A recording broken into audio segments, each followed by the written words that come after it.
Bapa, kami bersyukur kepadamu Tuhan. Terima kasih di pagi hari ini Tuhan telah memimpin kami dalam melewati malam yang sudah menjadi bagian kami, dan pagi hari ini kami boleh berkumpul berjumpa bersama-sama dengan seluruh jemaat Tuhan dalam kebaktian kudus ini. Roh Kudus menolong kami secara khusus untuk mendengarkan firman-Mu. Biarlah pimpinan daripada Roh Kudus yang memberikan kami hikmat, agar ketika firman Tuhan yang kami baca, kami renungkan, itu terpatri dalam tiap-tiap pribadi kami, dan kami boleh dapat melakukannya dalam kehidupan kami, menjadi garam dan terang demi dan untuk kepujian nama Tuhan Yesus. Terima kasih Bapa di surga, kami menyambut kebenaran firman Tuhan ini, dan dalam nama Yesus kami bersyukur. Haleluya. Amin. Ya Bapak Ibu jemaat, shalom bagi kita semua. Menjadi kehormatan bagi saya karena boleh berjumpa dengan Bapak Ibu, dan bersyukur sekali seluruh jemaat Tuhan dalam keadaan baik, sehat. Tapi saya melihat sini kurang Pak Jimmy dan Pak Herman ya, yang belum bergabung. Baik, Bapak Ibu jemaat, saya rindu sekali untuk kita membuka satu bagian firman Tuhan dalam Galatia pasal yang kelima, ayat yang ke-13. Mestinya kita baca dari ayat 1 sampai ayat 26, tapi kita baca satu ayat saja.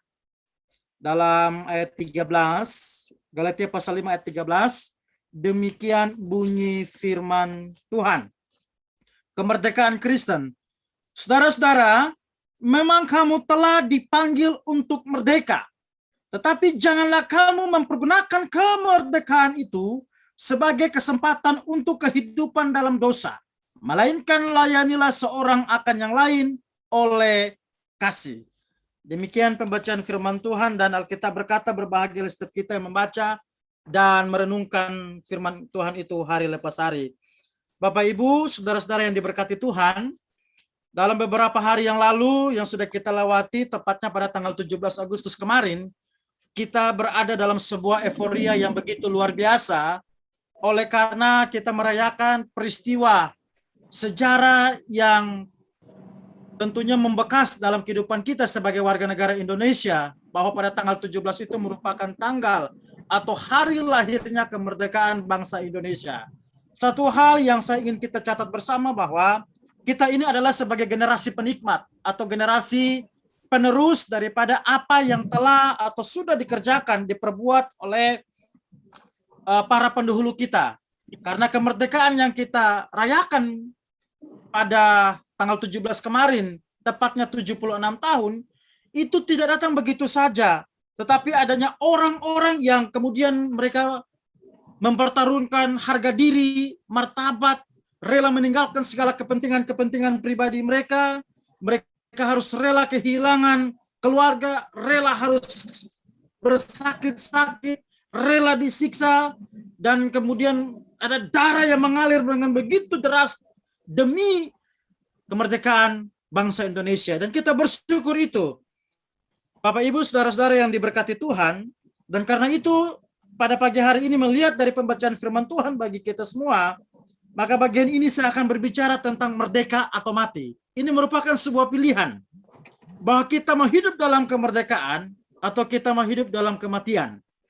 Jemaat yang diberkati Tuhan, tema ini mengingatkan saya dengan perkataan sang proklamator bangsa Indonesia, yaitu Bapak Soekarno, yang mengatakan bilang begini, sekali merdeka tetap merdeka.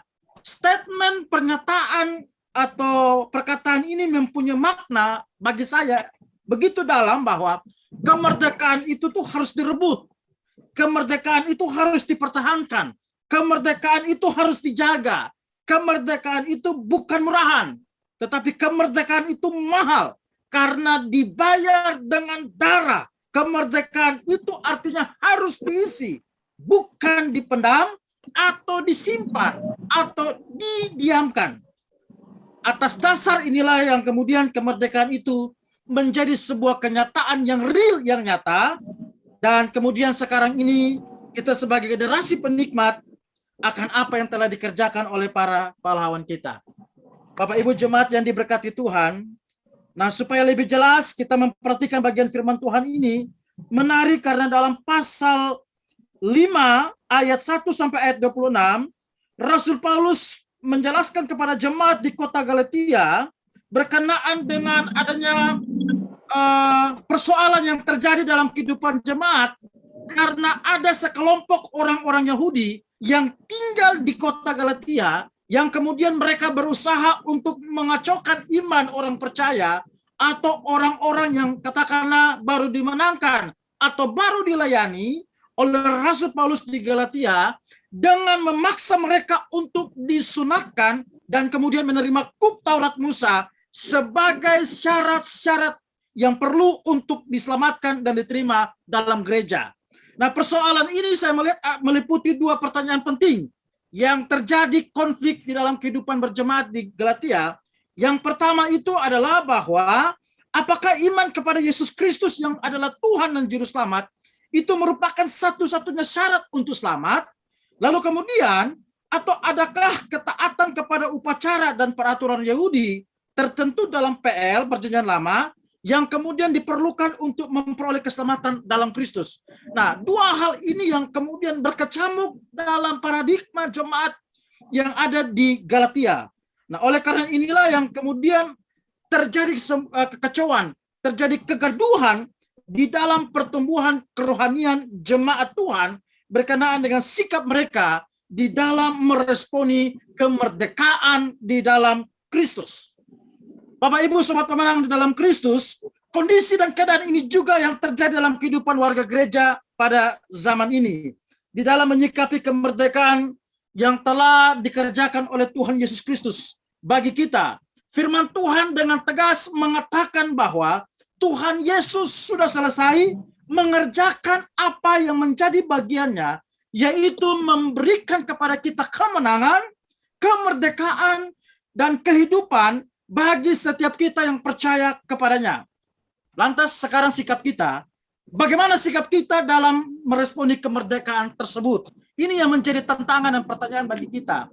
Bahwa kemerdekaan itu sekali lagi bukan disimpan, bukan ditaruh, bukan dimengerti secara konsepnya, bukan didiamkan.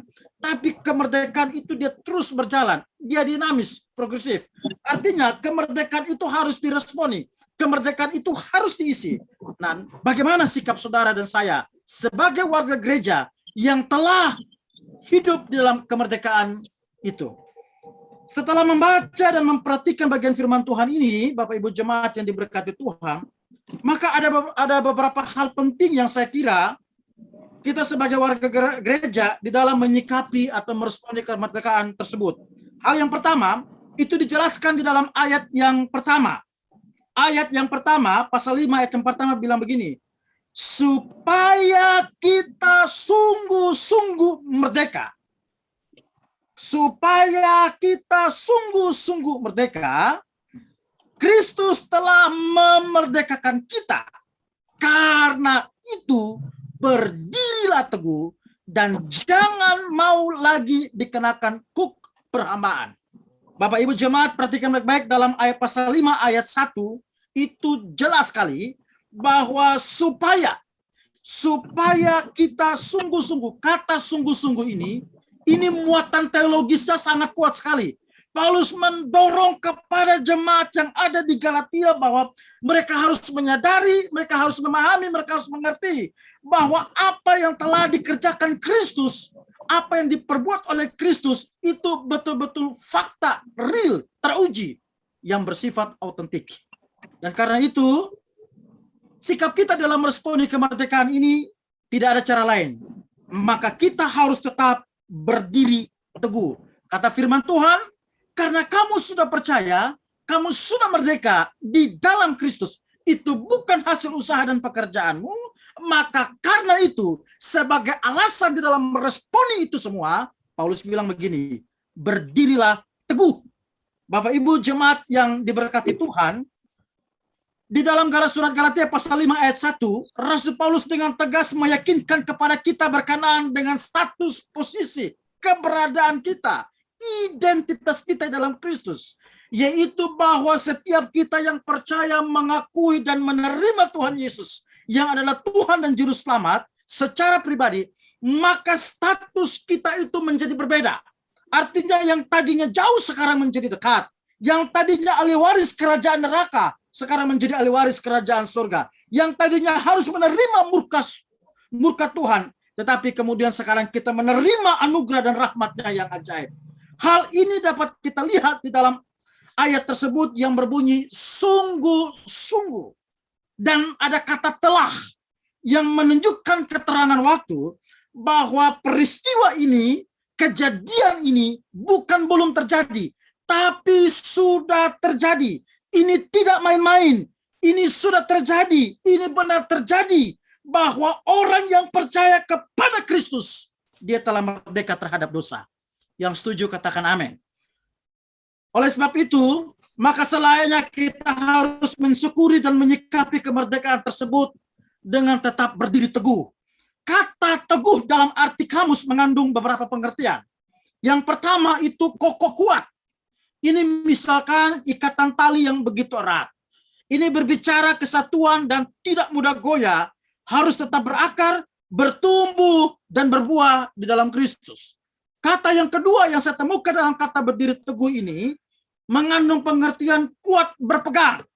Misalnya adat, janji, dan perkataan. Hal ini berbicara mengenai sebuah komitmen dan prinsip hidup, tepatnya integritas, kredibilitas sebagai anak Tuhan, itu harus tetap terjaga, dilihat maupun tidak dilihat. Sesungguhnya harus karakter Kristus itu harus terpancar dalam kehidupan kita sebagai umat Tuhan.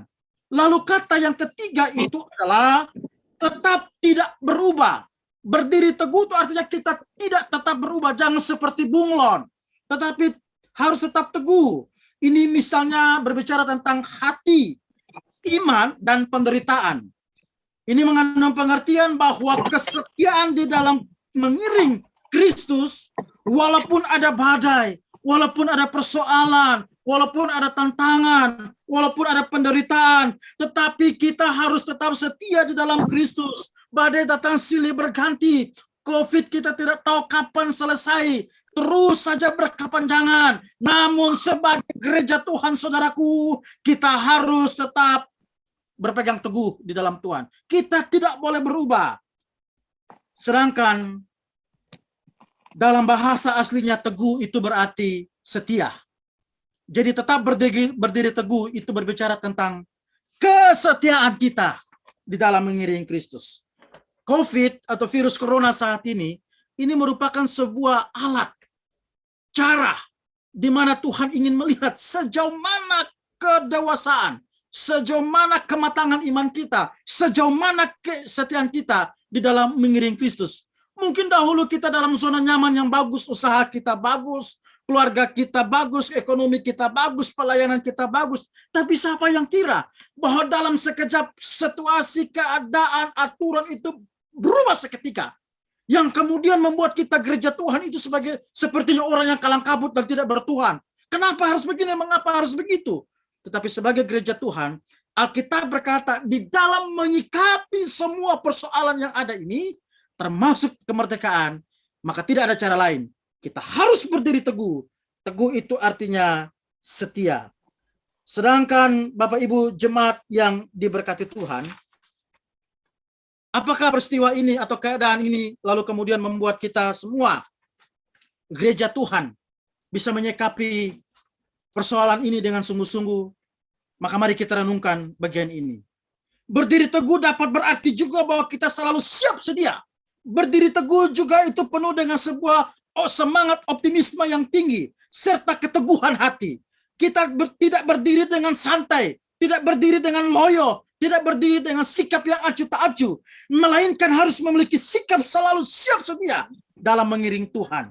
Maka dengan demikian, saudaraku, Bapak Ibu jemaat, kemerdekaan yang Kristus berikan itu akan hidup, akan bermakna, dan akan memberi sesuatu yang berbeda. Sehingga dengan demikian, orang akan berkata bahwa memang betul jemaat GPI Elim itu berbeda. Sekalipun mungkin jumlah kita tidak banyak, tapi spiritnya begitu luar biasa. Ada amin, saudaraku? Haleluya. Lalu hal yang kedua, mari kita melihat bagian yang kedua, bahwa bagaimana kita meresponi kemerdekaan kita di dalam Kristus. Yang bagian kedua ini ditemukan di dalam ayat yang ke-13 dan ayat yang ke-14 yang tadi kita ayat 24 maksud saya. Ayat 13 bilang begini, saudara-saudara, perhatikan baik, saudara-saudara, memang kamu telah, perhatikan, memang kamu telah dipanggil untuk merdeka. Tetapi janganlah kamu mempergunakan kemerdekaan itu sebagai kesempatan untuk kehidupan dalam dosa. Koma di situ. Hal yang kedua yang saya perhatikan ini adalah kemerdekaan Kristen itu harus disikapi dengan hidup jangan lagi di dalam dosa dan kuk perhambaan. Sebagaimana diulangkan dalam ayat yang ke-24, Paulus mengulang lagi dalam ayat 24 bilang begini, barang siapa menjadi milik Kristus, ia telah menyalibkan daging dengan segala hawa nafsu dan keinginannya. Jemaat yang diberkati Tuhan, hal yang kedua ini betul-betul kita harus sikapi setelah kita memperoleh kemerdekaan di dalam Kristus, yaitu bahwa hidup kita jangan lagi dalam kuk dosa, kuk perhambaan, tetapi kita perhatikan betul-betul bahwa bagian ini penting karena Paulus mengulangi dan terus mengingatkan kepada kita bahwa dalam prakekekalan sorga, dalam prakekekalan Bapa Surgawi, sorga sudah dan telah merencanakan bahwa kita memang berhak untuk dipanggil. Memang kamu dipanggil. Jadi perhatikan kata baik-baik, memang kamu dipanggil. Jadi dalam desainnya sorga, dalam prakekekalannya sorga, sorga memanggil kita bukan untuk melakukan perbuatan yang cemar, bukan untuk melakukan sesuatu yang bertentangan dengan kepentingan sorga. Sorga memanggil Anda dan saya, sorga memilih Anda dan saya, sorga menetapkan Anda dan saya sebagai umat yang merdeka, bukan umat yang hidup dalam kuk perhambaan. Itulah sebabnya dalam ayat yang 13 bagian A yang menjadi pertanyaan bagi kita semua jemaat Tuhan, kenapa atau mengapa hal ini harus diulang terus-menerus oleh Rasul Paulus? Alasannya karena rupa-rupanya ada pergeseran pemahaman, pemaknaan, pengertian dari umat Tuhan di dalam merepresentasikan atau mengimplementasikan atau menyikapi kemerdekaan tersebut dengan hidup bebas, hidup semau gue, hidup yang lepas kontrol, hidup dalam pesta pora, hidup dalam kedagingan, alias hidup di dalam dosa. Dan itu yang terjadi. Kita bisa lihat di dalam keluarga kita, di dalam lingkungan sekitar kita, bahwa bagaimana orang yang mengaku Kristen, mengaku orang percaya, bahkan punya jabatan, bahkan punya kedudukan, tetapi dalam praktikal kehidupan kesehariannya tidak mencerminkan sebagaimana orang yang telah dimerdekakan di dalam Kristus. Dan hal ini yang kemudian saudaraku, Bapak Ibu jemaat, kita dapat melihat bahwa di dalam merayakan kemerdekaan khususnya bangsa kita Indonesia yang ke-76 tahun ini, ada yang sekelompok orang yang mereka biasa-biasa saja karena mereka melihat dengan sikap pesimis, karena melihat dengan sekelumit persoalan yang begitu luar biasa. Tetapi ada yang justru menjadikan euforia kemenangan ini sebagai daya dorong untuk melangkah lebih pasti, meraih tujuan hidup yang lebih mantap. Saudaraku yang diberkati Tuhan, mestinya itu yang harus menjadi bagian kita. Bahwa di dalam ayat yang ke-13, perhatikan Bapak, dalam ayat yang ke-13, di dalam frase itu ada kata penghubung, tetapi, dan larangan, yaitu janganlah. Kata penghubung tetapi dan kata larangan, yaitu janganlah. Mengapa? Paulus berkata begitu. Dalam ayat 13 bilang begini, saudara-saudara, hai orang percaya, hai jemaat GPI Sleepy, memang kamu telah atau sudah dipanggil untuk dimerdekakan. Untuk merdeka. Ayat, perhatikan ada kata penghubung di situ, tetapi. Tetapi, apa itu? Ada kata larangan? Janganlah Anda dan saya mempergunakan kemerdekaan itu sebagai kesempatan untuk hidup di dalam dosa. Saudaraku yang diberkati Tuhan, mengapa demikian? Karena kemerdekaan itu dilihat dan disikapi sebagai kesempatan untuk melakukan dosa. Itu yang tadi saya sudah jelaskan.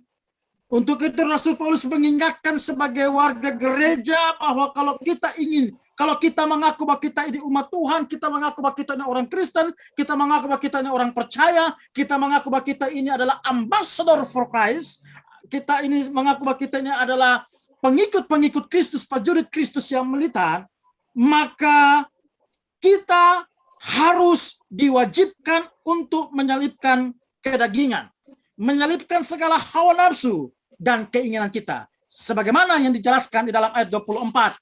Dengan tegas, Paulus mengingatkan bahwa barang siapa menjadi milik Kristus, ia telah menyalibkan daging dengan segala hawa nafsu dan kedagingannya.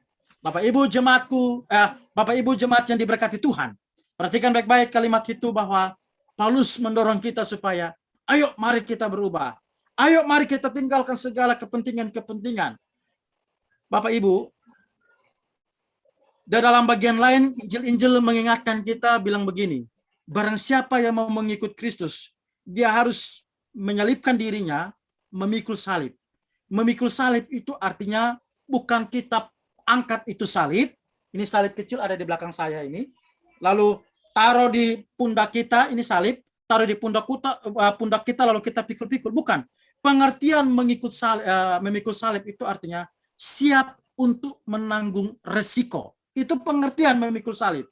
Saudara harus siap untuk menanggung resiko. Petrus tidak siap menanggung resiko.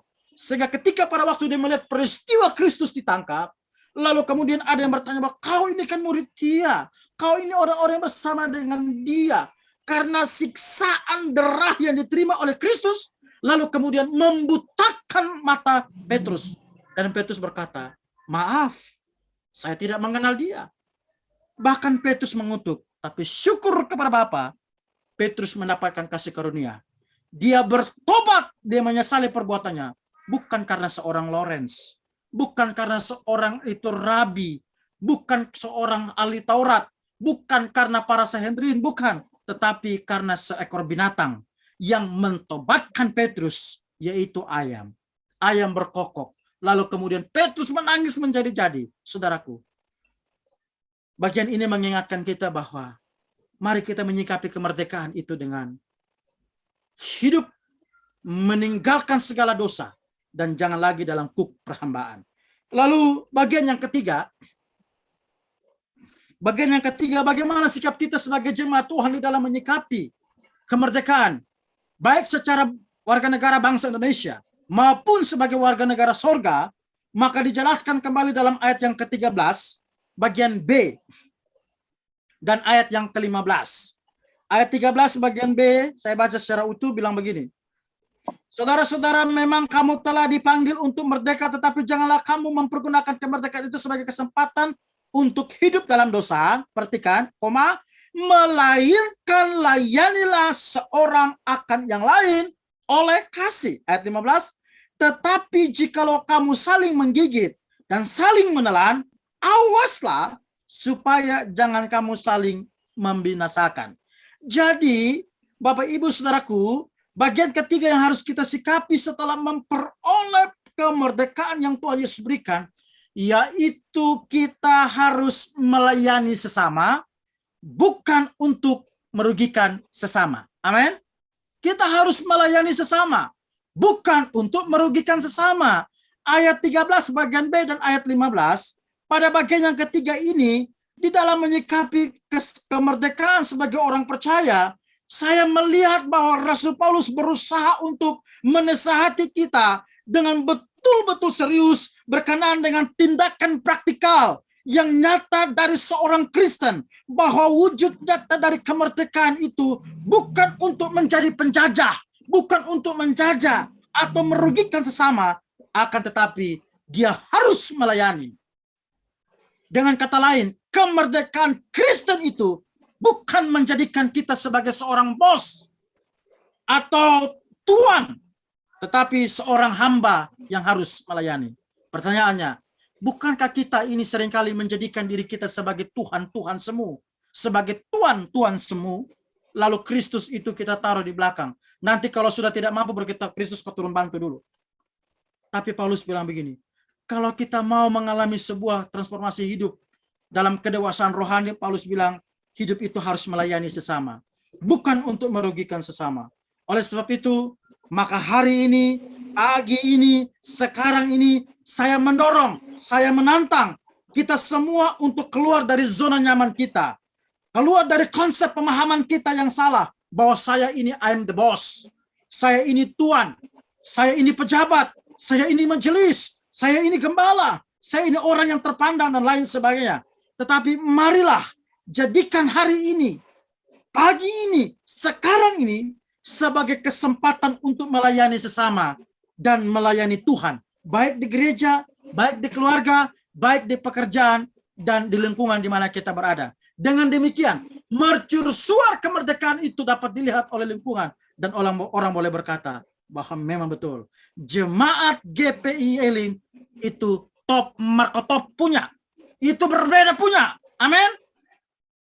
Kita pasti berbeda. Dengan demikian, saudara dan saya tidak perlu capek-capek. You kalau masuk surga harus begini-begini. Orang akan berkata, luar biasa ya itu Pak Fendi dan keluarga ya. Luar biasa itu Pak Andre dan keluarga ya. Luar biasa itu Pak Yohanes dan keluarga ya. Dan seterusnya. Kenapa bisa begitu? Tinggal kita bilang, kalau Anda mau seperti saya, tidak ada cara lain. Terima Yesus. Selesai itu barang. Amin. Nggak usah repot-repot. Selesai itu barang. Dia menjadi bagian surga. Saudara tidak perlu repot-repot. Karena itu, menyikapi kemerdekaan itu, hidup harus melayani.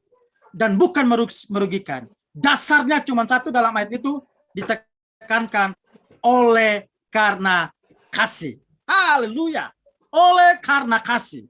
Bukan karena A, B, C. Bukan karena supaya dilihat oleh Pak Gembala, bukan supaya saya dapat nilai yang bagus sebagai mahasiswa teologi, bukan supaya dipuji, bukan. Tetapi dasar kita melandasi perbuatan ini untuk meresponi kemerdekaan ini, yaitu karena kasih. Ayat 13 menjelaskan itu kepada kita. Lalu bagian yang terakhir, Bapak Ibu jemaat yang diberkati Tuhan, saudaraku prajurit Kristus yang militan, di dalam meresponi kemerdekaan kita di dalam Kristus, dijelaskan dalam ayat yang ke-16 dan ayat yang ke-25. Bagian ini menjelaskan kepada kita bahwa maksudku ialah hiduplah oleh roh, maka kamu tidak akan menuruti keinginan daging. Lalu ayat yang ke-25, jikalau kita hidup oleh roh, baiklah hidup kita juga dipimpin oleh roh. Saudaraku yang diberkati Tuhan, bagian yang keempat atau bagian yang terakhir dalam khotbah saya di pagi hari ini, maka dalam meresponi kemerdekaan di dalam Kristus sebagai orang percaya, yaitu hidup kita harus dipimpin oleh Roh Kudus. Hidup kita harus dipenuhi oleh Roh Kudus. Saya ingin menjelaskan ini sedikit teologis, bahwa hidup yang dipenuhi oleh Roh Kudus dengan pencurahan Roh Kudus itu berbeda. Itu berbeda. Pencurahan Roh Kudus terjadi satu kali dan untuk selamanya. Peristiwa itu telah terjadi dalam Kisah Para Rasul, dan itu terjadi dalam kehidupan orang percaya ketika kita menerima Kristus. Satu kali permanen selama-lamanya. Namun yang bersifat terus-menerus, continue, yaitu hidup dipimpin, hidup dipenuhi Roh Kudus. Maka sabang hari, tiap menit, detik, jam, kita harus berdoa supaya bagaimana Roh Kudus memimpin kehidupan kita. Walaupun memang dalam praktikal kehidupan bergereja, ada beberapa gereja yang mengadakan doa 10 hari untuk minta Roh Kudus dicurahkan. Tetapi dalam konsep ini, Alkitab mengatakan bahwa pencurahan Roh Kudus satu kali dan untuk selama-lamanya. Namun hidup dipenuhi Roh Kudus itu terus-menerus. Sampai kapan? Sampai kita mati. Saudaraku yang diberkati Tuhan, jadi Paulus bilang begini, untuk menyikapi kemerdekaan dalam Kristus itu kita harus hidup dipimpin oleh Roh Kudus.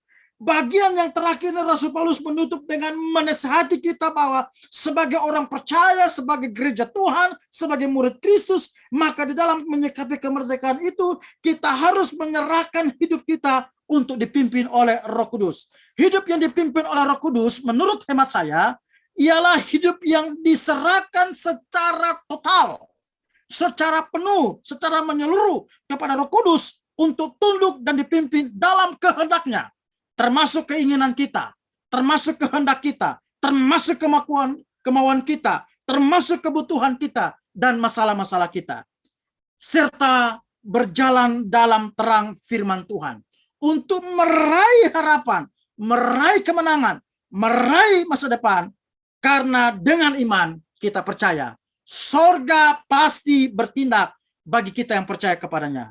Jadi kita harus tahu bahwa kemerdekaan dalam keyakinan iman sebagai orang percaya, sebagai gereja Tuhan itu berbeda. Artinya bahwa ada tanggung jawab untuk menjadi saksi-saksi Kristus. Kemerdekaan itu harus diisi. Kemerdekaan itu harus dibuktikan. Kemerdekaan itu harus menjadi berkat. Dengan apa? Membagikan Kristus kepada dunia. Menjadi saksi-saksi Kristus. Untuk dapat menjadi saksi-saksi Kristus, maka hidup kita harus terhubung dengan Roh.